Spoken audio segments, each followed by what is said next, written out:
about 10 days after 9/11, I went through the Pentagon and I saw Secretary Rumsfeld and Deputy Secretary Wolfowitz. I went downstairs just to say hello to some of the people on the Joint Staff who used to work for me, and one of the generals called me and he said, "Sir, you got to come in. You got to come in and talk to me a second." I said, "Well, you're too busy." He said, "No." He says, "We've made the decision. We're going to war with Iraq." This was on or about the 20th of September. I said, "We're going to war with Iraq. Why?" He said, "I don't know." He said, "I guess they don't know what else to do."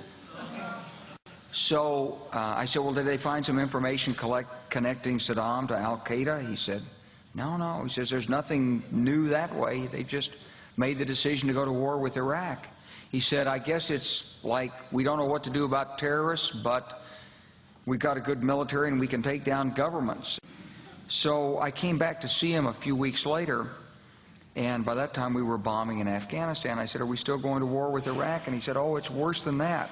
He said, he reached over on his desk, he picked up a piece of paper, and he said, I just got this down from upstairs," meaning the Secretary of Defense's office today, and he said, "This is a memo that describes how we're going to take out 7 countries in 5 years, starting with Iraq and then Syria, Lebanon, Libya, Somalia, Sudan, and finishing off Iran."